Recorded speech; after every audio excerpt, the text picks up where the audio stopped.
এই নবম স্কন্ধে কি আছে? সূর্য বংশের কথা আছে।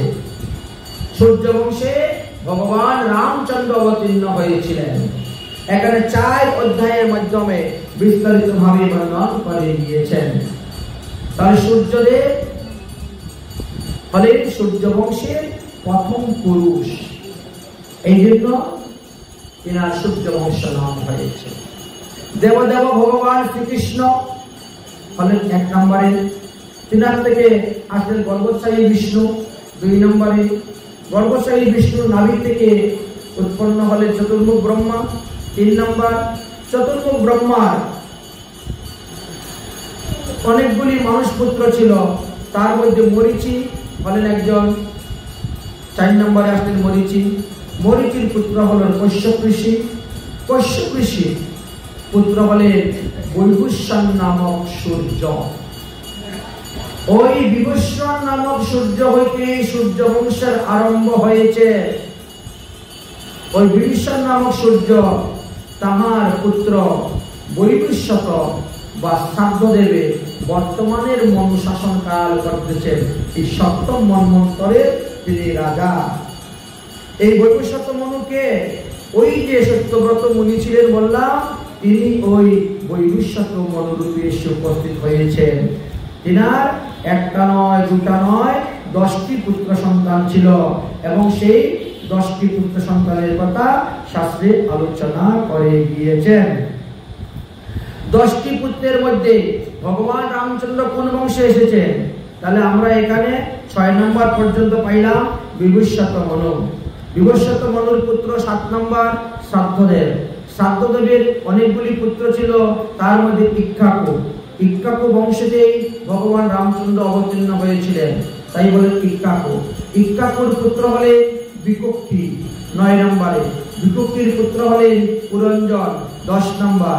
পুরঞ্জনের পুত্র হলেন অনেনা 11 নম্বর। 11 নম্বর অনেনার পুত্র হলেন পৃথু, এটা হলো 12 নম্বর। পৃথুর পুত্র হলেন বিশ্বরন্তি 13 নম্বর। বিশ্বরন্তির পুত্র হলেন চন্দ্র, তিনি আকাশের চন্দ্র নয়, অন্য চন্দ্র 14 নম্বরে। 15 নম্বরে চন্দ্রের পুত্র হলো যুবনাশ্য। যুবনাশ্যের পুত্র হলেন শ্রাবন্ত 16 নম্বর। শ্রাবন্তের পুত্র হলেন হরিদস্য 17 নম্বর। হরিদস্যের পুত্র হলো কুবেলস্য 18 নম্বর। কুবেলস্যের পুত্র হলো ধীরাস্য 19 নম্বর। ধীরাস্যের পুত্র হলো হরিযস্য 20 নম্বর। হরিযস্যের পুত্র হলো নিকুম্ব 21 নম্বর। নিকুম্বের পুত্র হলেন বর্হনাস্য 22 নম্বরে। বর্হনাস্যের পুত্র হলেন কৃশাস্য 23 নম্বর। কৃশাস্যের পুত্র হলেন চেনজিৎ 24 নম্বর। চেনজিতের পুত্র হল আরেকবার যুবনাস্য, দ্বিতীয় যুবনাস্য। আর তিনার পুত্র হলেন মান্দাতা 25 নম্বরে। এই মান্দাতার 50টি কন্যা সন্তান ছিল, যে কন্যা সন্তানকে সৌভরী ঋষি বিবাহ করেছিলেন। এই মান্দাতা আসলেন 26 নম্বরে। মান্দাতার পুত্র 27 নম্বরে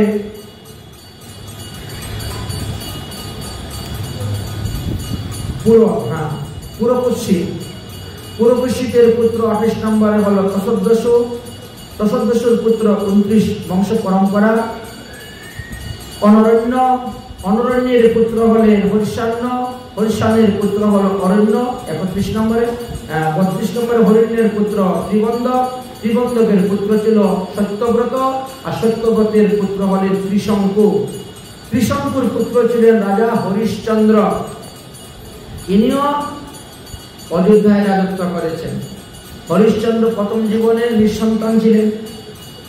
মিত্র বরুণ দেবের যজ্ঞ করার পরে রুহিত নামে পুত্র হয়েছিল। তাহলে রুহিত হলে 35 নম্বর অধস্তন। রুহিতের পুত্র ছিলেন চম্পক, আর রুহিত হলো 36 নম্বর। রুহিতের পুত্র হলো হরিত। হরিত হলো 36 নম্বর। হরিতের পুত্র ছিলেন চম্পক 37 নম্বর। চম্পকের পুত্র হলো সুদেব 38 নম্বর। 38 সুদেবের পুত্র ছিলেন বিজয় 39 নম্বর। বিজয়ের পুত্র হলেন বৃক 40 নম্বর। আর বৃকের পুত্র হলেন রাহুক 41 নম্বর। রাহুকের পুত্র হলেন সগর। এই সগর পরাশর 100টি অশ্বমেধ যজ্ঞ করেছিলেন। শেষ যজ্ঞের সময় ইন্দ্র ঘোড়া চুরি করে নিয়ে ওই কপিল মুনির আশ্রমে বেঁধে রেখেছিল। এই ঘোড়াকে আনতে গিয়ে সগর রাজা 60,000 পুত্র মারা গিয়েছিলেন। সগর রাজা 2 বিবাহ করেছিলেন। এক স্ত্রীর গর্ভে 60,000 পুত্র, আর আরেক স্ত্রীর গর্ভে অসমঞ্জস নামক এক পুত্র ছিল। 60,000 পুত্র মারা গিয়েছিল, অসমঞ্জস নামক পুত্র শুধু জীবিত ছিল। এই অসমঞ্জস পুত্র হলেন অংশুমান 45 নম্বর, অংশুমানের পুত্র হলেন দিলীপ 46 নম্বর, দিলীপের পুত্র ছিলেন ভগীরথ, যিনি গঙ্গা নিয়ে আসলেন আমাদের এই ভারতবর্ষে। বৈশাখ মাসে শুক্লপক্ষ অক্ষয় তৃতীয়া দিবসে মা গঙ্গা ভারতবর্ষে এসেছিলেন, এই ভগীরথ এনেছিলেন। তিনি হলেন সূর্যবংশের অধস্তন পরম্পরায় 47 নম্বর। 48-এ ভগীরথের পুত্র ছিল শ্রুত, শ্রুতের পুত্র হলেন নাভ 39 নম্বরে, 39 তারপর 49, 48 49। তারপরে নাভের পুত্র হলেন সিন্ধুদ্বীপ, সিন্ধুদ্বীপের পুত্র হলো আয়ুতায়, আয়ুতায়ের পুত্র হলো ঋতুকর্ণ, ঋতুকর্ণের পুত্র হলো সর্বকর্ণ, সর্বকর্ণের পুত্র ছিলেন সৌদাস, সুদাস, সুদাসের পুত্র হলেন সৌদাস, তিনি হলেন 55 নম্বর বংশধর। এই সৌদাস গুরুদেবের অভিশাপে তিনি 12 বৎসরের জন্য রাক্ষস হয়ে বনে চলে গিয়েছিলেন। 12 বৎসর পথে রাক্ষসজনি থেকে মুক্ত হয়ে তিনি আসছিলেন। রাক্ষসজনিতে অবস্থান করার সময়ে তিনি এক ব্রাহ্মণকে, দম্পতি ব্রাহ্মণ স্বামী স্ত্রী যাচ্ছে, ধরে খেয়ে ফেলেছিলেন। তখন এই ব্রাহ্মণে অভিসম্পাদ দিয়েছিল, তুমি যেদিন তোমার স্ত্রীকে দমন করবে সেদিন তোমার মৃত্যু হবে। এই জন্য তিনি দেশে আসার পরেও নিঃসন্তান ছিলেন। সন্তান প্রাপ্তির উপায় কি হবে? শেষ পর্যন্ত তিনার স্ত্রী দময়ন্তীকে তিনি পাঠিয়ে দিয়েছিলেন গুরুদেবের কাছে, যাও গুরুদেবের কাছ থেকে তুমি সন্তান নিয়ে আসো। অতঃপর তিনি গেলেন, গুরুদেবের কাছ থেকে সন্তান আনলেন, কিন্তু সেই সন্তান 7 বৎসর ধরে পেটের মধ্যে আছে, ভূমিষ্ঠ হচ্ছে না। গেলেন, গুরুদেব আপনি আমাকে কি সন্তান দিলেন? 7 বৎসর ধরে সন্তান ভূমিষ্ঠ হচ্ছে না। গুরুদেব তখন মন্ত্রভূত করে একটা পাথর দিয়ে পেটের মধ্যে আঘাত দিলেন, এমনি 7 বৎসরের সন্তান বেরিয়ে গেল, প্রসব হয়ে গেল। তার নাম ছিল অসমক। এই অসমক হলেন 56 নম্বর বংশধর। অসমনের পুত্র ছিল মূলক। তার নাম মূলক হয়েছিল কেন? সেই সময়ে ভগবান পরশুরাম অবতীর্ণ হয়েছিলেন জমদগ্নি এবং রেণুকার পুত্র রূপে, আর তিনি 21 বার ক্ষত্রিয় বংশ নাশ করার জন্য সংকল্প নিয়েছিলেন। এই মূলক ছিল তখন ছোট সূর্য বংশের, একমাত্র মূলকই জীবিত ছিল, আর কেউ জীবিত ছিল না, কোনো পুরুষ সূর্য বংশের মধ্যে জীবিত ছিল না। মূলককে কিভাবে জীবিত করে রাখলেন? বলে শাড়ি পরিয়ে, ঘুমটা দিয়ে, নারী বানিয়ে, সব সময় তাকে নারী রূপে রাখতেন, আর এইভাবে তাকে রক্ষা করেছিলেন বলে একে নারী কবচ বলা হয় সূর্য বংশের, বা সূর্য বংশের ওখান থেকে উৎপত্তি আবার হয়েছে বলে তাকে মূল বা মূলক বলা হয়েছে। এই মূলক হলেন 57 নম্বর অধস্তন সূর্য বংশের। এবার মূলকের একজন পুত্র ছিল, তার নামও দশরথ, কিন্তু ইনি রামচন্দ্রের পিতা দশরথ নয়, তিনার নাম দশরথ ছিল। 58 নম্বর। দশরথের পুত্র ছিল ইরবীর, ইরবীরের পুত্র হলেন বিশ্বসহ, আর বিশ্বসহের পুত্র ছিলেন খট্টাঙ্গ 61 নম্বর। খট্টাঙ্গ এত বড় রাজা ছিলেন যে দেবরাজ ইন্দ্র পর্যন্ত এসে তিনাকে স্বর্গে নিয়ে যেত। আসুন আসুন, আপনি আমাদেরকে সাহায্য করুন, আমরা অসুরদের সঙ্গে যুদ্ধ করে পারতেছি। এই খট্টাঙ্গ তিনি স্বর্গ রাজ্য থেকে অসুরের সঙ্গে যুদ্ধ করেছেন, অসুরদেরকে বিতাড়িত করে স্বর্গ রাজ্যে সুখে বাস করতে দিয়েছেন। ইন্দ্র আদি দেবগণ, তোমরা নিশ্চিন্ত মনে ঘুমাও, আমি স্বর্গ পাহারা দিচ্ছি, দেখি কোন অসুরের ক্ষমতা আছে স্বর্গ রাজ্য দখল করে। এত বড় বীর ছিলেন। তারপরে দেবরাজ ইন্দ্র বলেন, এখন আর ভয় নাই অসুরদের, আপনি এখন যান পৃথিবীতে গিয়ে পৃথিবীর রাজত্ব করুন, আমি আপনার সেবাতে আমরা সন্তুষ্ট। তবে অমরবর তো আমরা দিতে পারবো না, আমাদের হাতে অমরবর নেই, তার বিনিময়ে আপনি যে কোনো বর চান আমরা দিব।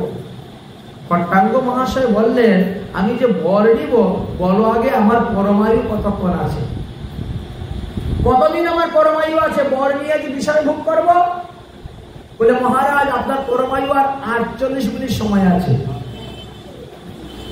48 মিনিট? আরে তাড়াতাড়ি আমাকে ভারতবর্ষে পাঠাও, তাড়াতাড়ি ভারতবর্ষে পাঠাও। ভারতবর্ষ হলো কর্মভূমি, ওখানে গিয়ে যা কিছু কর্ম করা যায় তাই ফল পাওয়া যায়, স্বর্গে বসে হবে না।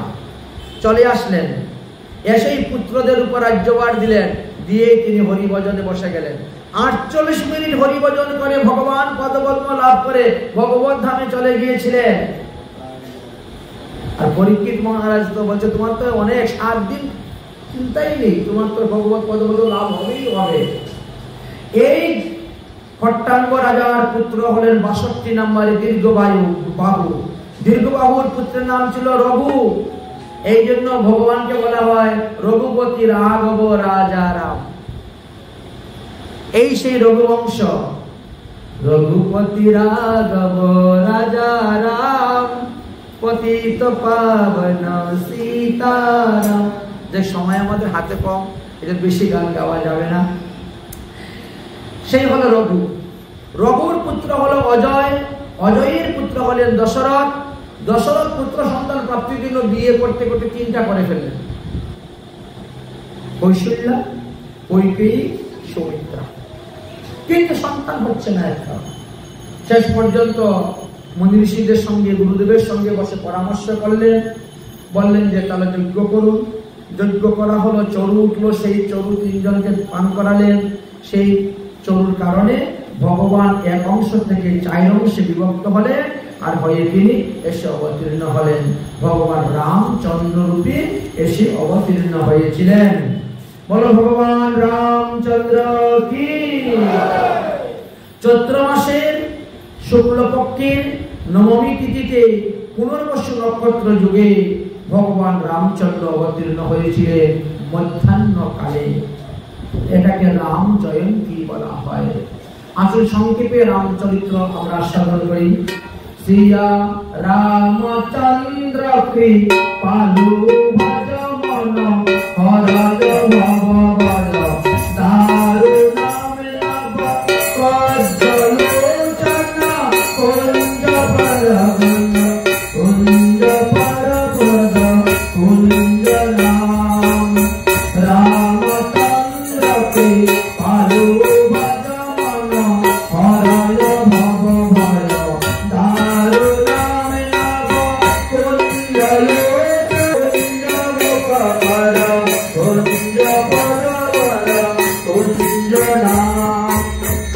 লাভ কুঞ্জ অমিত ছবি নবে নীল নিরুদ সুন্দরাম পিতৃত মানুষ তরিত রুচি সুচি নৌম জনপত্র তাম্বরাম ভজ দিন বন্ধু দীনেশ দানব দৈত্য বংশী চন্দনাম হৃদয়ানন্দ আনন্দ কন্দ কৌশল চন্দ্র নন্দনাম শিরম কুত কুণ্ডল কিরক চরু দারঙ্গ ভূষণাম আজানু ভূত সর চাপাদি দর্শন গ্রামদিত কর দূষণাম ইতি বদতি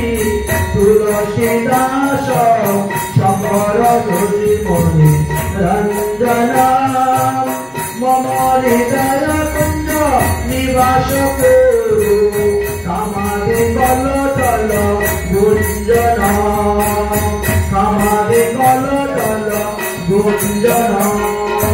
বলো সিয়াপতি রামচন্দ্র ভগবান কি। সিয়াপতি ভগবান রামচন্দ্রের জীবনী কথা সংক্ষেপে আস্বাদন করা হয়ে গেল। অর্থাৎ ভগবান রামচন্দ্র অবতার, তিনার উপনয়ন সংস্কার হলো, তারপরে তিনাকে গুরুকুলে পাঠালেন। গুরুকুলে গুরু শিক্ষা বিদ্যা লাভ করে 15 বৎসর বয়সে তিনি অযোধ্যায় ফিরে আসলেন। সেখান থেকে বিশ্বামিত্র মুনি নিয়ে গেলেন তারকা রাক্ষসটিকে বধ করতে। তারকা রাক্ষসটিকে বধ করার পর চলে গেলেন জনকপুরীতে, হরধনু ভঙ্গ করলেন, সীতাকে বিবাহ করলেন, অযোধ্যায় ফিরে আসলেন। তারপর বড় শত্রুগণ গেল মামার বাড়িতে বেড়াতে। এমন সময় দশরথ মহারাজ দেখলেন যে আমার বয়স ৬০,০০০ বৎসর হয়ে গেছে, আমি আর বেশি দিন বাঁচবো না, চুল দাড়ি পেকে গিয়েছে, আমি কোন দিন মরে যাবো তা ঠিক নেই, তাই আমি আমার পুত্র রামকে রাজা করে যাব। হঠাৎ করে সিদ্ধান্ত করলেন, সঙ্গে সঙ্গে ঘোষণা করে দিলেন আগামী কাল রাম রাজা হবে। রামচন্দ্র বড় চিন্তার মধ্যে পড়ে গেলেন, আমি যদি রাজা হয়ে রাজগদ্দিতে বসি তাহলে অসুর নিধন লীলা আমার দ্বারা হবে না, অতএব যেভাবে হোক এই রাজত্ব থেকে আমাকে বাইরে যেতে হবে, তার একটি উপায় করতে হবে। তাই সরস্বতী দেবীকে স্মরণ করলেন। সরস্বতী দেবী মন্থরার কণ্ঠে এসে বসলেন, আর মন্থরা আরম্ভ করলো একইকে বর্ষ করে করে নানা রকম কূটনীতি বিদ্যা শিক্ষা দিতে। যে কূটনীতি বিদ্যার জালে পড়ে কৈকেয়ী রাম ভরতের জন্য সিংহাসন চেয়েছিলেন আর রামচন্দ্রের জন্য বনবাস চেয়েছিলেন। একবারে ভরতের দেহ সিংহাসন, অন্যবারে রামচন্দ্রকে পাঠাও, কারণ ভগবান রামচন্দ্র পিতৃসূত্র রক্ষার জন্য বনবাসে যাওয়ার জন্য প্রস্তুত হলেন। সঙ্গে লক্ষ্মণ সেও তৈরি হয়ে গেল, সীতা দেবীও তৈরি হয়ে গেলেন। এদিকে ভগবান রামচন্দ্র বনবাসে চলে গেলেন, রাম বড় শত্রুঘ্ন মামার বাড়ি। আর এই অবস্থাতে পুত্র সুখে কাঁদতে কাঁদতে দশরথ মহারাজ মারা গেলেন। ৪ পুত্রের পিতা হওয়া সত্ত্বেও মুখ অগ্নি করবে, দাহ কার্য করবে এমন কোন পুত্র সন্তান নাই, যার কারণে রাম লক্ষ্মণকে তো বনের থেকে ফিরিয়ে আনা যাবে না, বড় শত্রুঘ্নকে এনে অন্ত্যেষ্টি কার্য করাও, পিতার শ্রাদ্ধ কর্ম করাও। সকল পুত্রেরই কর্তব্য পিতার শ্রাদ্ধ করা। তবে ওরা বনবাসে গিয়েছে, লোক পাঠালেন ৫ জন। এই ৫ জন ভরতের মামার বাড়ি যেতে ৮ দিন সময় লেগেছিল, এত দূরে মামার বাড়ি। আর ওখান থেকে ঘুরে আসতে আরো ৮ দিন, ১৬ দিন। দশরথ মহারাজ ৪ পুত্রের বাবা হওয়া সত্ত্বেও ১৬ দিনের বাসি মরা। আপনার আমার কপালের কথা আর কি বলবো, যার পুত্র স্বয়ং ভগবান সেও ১৬ দিনের বাসি মরা হয়ে পড়ে আছে, সুগন্ধি তৈলের নৌকার ভিতরে ডুবিয়ে রেখেছে। বের করলেন, বের করার পরে সরযূ নদীর তীরে নিয়ে গেলেন, দাহ সংস্কার করলেন। দাহ সংস্কার করার পরে ক্ষত্রিয়ের অসুস হলো ১২ দিন, ব্রাহ্মণের ১০ দিন, ক্ষত্রিয়ের ১২ দিন, বৈশ্যের ১৫ দিন, শূদ্রের ১ মাস, অন্তজের ৪৫ দিন অসুস থাকে। এখন কি করা যায়, দিন তো অনেক হয়ে গেছে, এদিকে ১৬ দিন আর এদিকে ১২ দিন করলে ২৮ দিন হয়ে যাবে। আচ্ছা শোনো শোনো, একটা সিদ্ধান্ত আছে, সর্ববর্ণেষু দশাহে, সব বর্ণের লোকই ১০ দিন অসুস মানতে পারে। তাই ওই ২ দিন কমিয়ে দিলেন, নিয়ে আসলেন ১০ দিনে। এনে বললেন যে ১০ দিন অসুস পালন করো। তাহলে কি হলো, যেদিন মারা যাবে সেদিন থেকে অসুস আরম্ভ হয় না, যেদিন দাহ সংস্কার করা হবে ওদিন থেকে অসুস ধরতে হবে। আমাদের মধ্যে একটা কুসংস্কার আছে, আমাদের যদি কেউ এখন রাত্রে ৯টার সময় মারা যায়, রাত্রে তো দাহ সংস্কার করতে পারবো না, ছেলে থাকে বিদেশে, মেয়ে থাকে অমুক জায়গায়, আসবে সবাই, কালকে সকালে গিয়ে দাহ সংস্কার করতে করতে ৯টা ১০টা তো ১০টা, কিন্তু ধরবো আমরা আজকে থেকে, রবিবার রাত্রে মারা গিয়েছেন, রবি সোম মঙ্গলবার গণনা শুরু হয়ে গেল। ভুল সিদ্ধান্ত। যেদিন দাহ সংস্কার করা হবে সেদিন থেকে আপনি গণনা করবেন, পরে ১০ দিন আপনাকে অসুস পালন করতেই হবে। ১১ দিনে শ্রাদ্ধ করতে গিয়েছেন, ১১ দিনে শ্রাদ্ধ পূর্ণ শ্রাদ্ধ হয় না, দ্বাদশ দিবসে গিয়ে পূর্ণ শ্রাদ্ধ হয়। তাই ১১ দিনে শ্রাদ্ধ করার পরেও দ্বাদশ দিনে আবার শ্রাদ্ধ করতে হয়। আর শ্রাদ্ধেতে ৪৮টা পিণ্ডি দিতে হয়, তবে গিয়ে পূর্ণ শ্রাদ্ধ হয়। এই জন্য বললেন যে তাহলে কি করা যায়, দিন তো অনেক চলে গেছে, চলো ১১ দিনই করে দিব। কিন্তু ১১ দিনে করতে গিয়ে দেখালে একাদশী ব্রত করে গেছে, আরেক ঝামেলা হয়ে গেল। না না না না, একাদশী দিনে করা যাবে না শ্রাদ্ধ, অতএব ১২ দিনই করে। ওই ঘুরে ফিরে আবার চাই, সেই ১২ দিনই গেলেন। এতে কি হলো, দশরথ মহারাজের শ্রাদ্ধ ২৮ দিনে হয়েছিল মারা যাওয়ার, তো 28 দিনে শ্রাদ্ধ হয়েছে বলে কি কোনো পুরাণে লেখা আছে নাকি দশরথ মহারাজ নরকে গিয়েছেন 28 দিনে শ্রাদ্ধ হয়েছে বলে? এমন কথা কোথায় লেখা নাই। কিন্তু আমাদের যারা ভট্টাচার্য চ্যাটার্য আছেন, গোসাই আছেন বা পুরোহিত আছেন, তারা একাদশ দিনও শ্রাদ্ধ করে। বলে কি না বলে শ্রাদ্ধ পতিত হয়ে যাবে, তোমার বাবার তিথি পড়েছে, হোক না একাদশী, তাতে কি হলো? আমরা নাহলে ফলমূল দিয়ে করে দিব, আটা দিয়ে পিন্ডি দিয়ে দেবো। আরে আটাটা তো অন্যের। কোন অবস্থায় একাদশী ব্রতের দিন পিতৃপুরুষের উদ্দেশ্যে পিণ্ডি দান করা যাবে না, জল তর্পণ পর্যন্ত নিষিদ্ধ, এমন বলেছে। তারপরে আমাদের মধ্যে কিছু সংস্কার আছে, আমার বাবা মাছ খেতে ভালোবাসতো, অতএব আমি শ্রাদ্ধ মাছ খাওয়াবো সবাইকে। এটা কুসংস্কার। প্রতিটা শাস্ত্রে বলছে এই কলিযুগের জন্য আমিষ ব্যবহার নিষিদ্ধ শ্রাদ্ধে, একমাত্র কলিযুগ। অন্যান্য যুগে ছিল, এটা শাস্ত্র লেখা আছে, কিন্তু অন্যান্য যুগের যুগধর্ম কলিযুগে লুপ্ত হয়ে গেছে কিছু, আর কিছু নতুন ধর্মের আবিষ্কার হয়েছে। তাই ভাগবতে বলছেন খবরদার এই পাপ করতে যাবেন না। এই মাছ মাংস আত্মার খাবার নয়, এগুলা দেহের খাবার। তোমার বাবার দেহটা তো পুড়িয়ে ছাই করে দিয়েছ, এখন তো তার আত্মা, জীবাত্মা পাপ পুণ্যের ফল নিয়ে গেছে, ইন্দ্রিয়ের স্বভাব নিয়ে গিয়ে ভোগ করতেছে। অতএব ভগবানকে প্রসাদ নিবেদন করে ভগবানের নৈবেদ্য প্রসাদ দিয়ে পিতৃপুরুষের পিণ্ডি দান করিও, তবেই পরিত্রাণ হবে। ভরত আসলেন, ভাইয়ের সঙ্গে মিলতে গেলেন, ভরতের সঙ্গে রামচন্দ্রের মিলন হলো।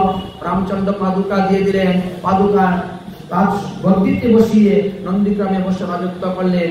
ভগবান রামচন্দ্র পঞ্চবটী বনে গেলেন, আর সেখানে শূর্পণখা আসলো, আক্রমণ করলো, সেখানে যুদ্ধ হলো। তারপরে রাবণে সীতাহরণ হলেন, লঙ্কায় গেলেন, রাম রাবণের যুদ্ধ হলো। বিভীষণ ব্যতীত সমস্ত অসুরদেরকে সংহার করে, বধ করে বিভীষণকে অযোধ্যা এই লঙ্কা রাজা করে দিয়ে সেখান থেকে আসলেন। তারপরে সীতার বনবাস হলো, তারপরে সীতার পুত্র সন্তান হলো। এইভাবে ক্রমান্বয়ে রামায়ণের অনেক তত্ত্ব কথাই বর্ণন করে দিয়েছেন। আমাদের হাতে সময় কম, এই জন্য সংক্ষেপে আমরা রামচরিত্র, ভগবান রামচন্দ্রের কথা আমরা আস্বাদন করতেছি। অতঃপর ভগবান রামচন্দ্র অন্তিম সময়ে তিনি একটা অশ্বমেধ যজ্ঞ করেছিলেন। সেই যজ্ঞের ঘোড়া তিনি ছেড়েছিলেন, যে ঘোড়াকে কেন্দ্র করে বিশাল যুদ্ধ হয়েছিল। সেই যুদ্ধে পিতা পুত্রের পরিচয় হয়েছিল, এবং সীতাকে পুনরায় অগ্নি পরীক্ষা করতে গেলে সীতা আবার পুনরায় পাতালে প্রবেশ করেছিলেন। সীতার চুলমুড় ধরতে গিয়েছিলেন, সেই চুল ফেলেছিলেন, তার থেকে দুব্বা ঘাসের উৎপত্তি হয়েছিল। এই জন্য দুব্বা অতি পবিত্র বস্তু, এবং দুব্বা সব সেবা কার্যে, পূজা কার্যে, সব দেবতার পূজায় লাগে। ভগবান রামচন্দ্র 11,000 বছর রাজত্ব করেছিলেন, 13,000 বছর অবিভক্ত ভাবে ছিলেন। এইভাবে 24,000 বছর অবস্থান করার পরে তিনার পুত্র কুশকে রাজগদ্দিতে বসিয়েছিলেন, কুশকে রাজগদ্দিতে বসিয়েছিলেন, আর ভগবান নিত্যলীলায় প্রবেশ করেছিলেন। সিয়া রাম তোমারি চরণ মে পিয়া किसी का हो जाए, दो चारों की तो बातें नहीं, संसार किसी का हो जाए। सिया राम तुम्हारी चरण में पिया किसी का हो जाए। सबरी ने कहा वेद पढ़ी, गणिता तप यज्ञ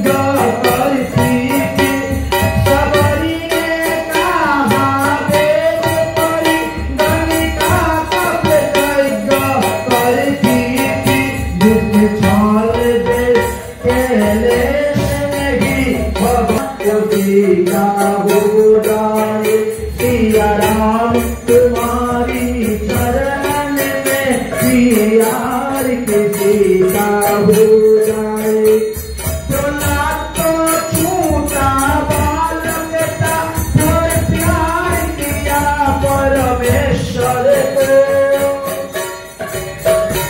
बोला तो छूटा बाल बेटा, और प्यार किया परमेश्वर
का हो जाए, सिया राम तुम्हारी चरणन में प्यार किसी का हो जाए।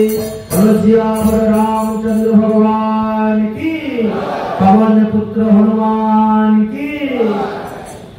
তাই রাম ভক্ত হনুমানের চরিত্র কথাও বিশেষভাবে বর্ণন করে গিয়েছেন, কিন্তু আমাদের হাতে সময় কম বলে সংক্ষেপে আমরা আলোচনা করলাম।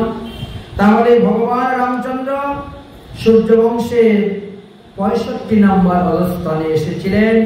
66 নম্বরে তিনার পুত্র হলো কুশ, 67 নম্বরে কুশের পুত্র অদিতি, 68 নম্বরে অদিতির পুত্র নিষদ, আর 69 নম্বরে নিষদের পুত্র নব, 70 নম্বরে নবর পুত্র কুণ্ডরীক, 71 নম্বরে কুণ্ডরীকের পুত্র ক্ষেমদন্না, 72 নম্বরে ক্ষেমদন্নার পুত্র দেবানিক, আর 73 নম্বরে দেবানিকের পুত্র অনিক ও অনিহ, অনিহের পুত্র হলেন পরিযাত্রা, পরিযাত্রার পুত্র হলেন বলস্থল, বলস্থলের পুত্র হলেন বৈদ্যনাভ, বৈদ্যনাভের পুত্র হলেন খগন, খগনের পুত্র বৃধিতি, বৃধিতির পুত্র হিরণ্যাভ, হিরণ্যাভের পুত্র পিষদ, পিষদের পুত্র ছিল পুরুষিদ্ধি, ধ্রুবসিদ্ধি, ধ্রুবসিদ্ধির পুত্র সুদর্শন, সুদর্শনের পুত্র ছিলেন অগ্নিবর্ণ, অগ্নিবর্ণের পুত্র হলেন মরুদ।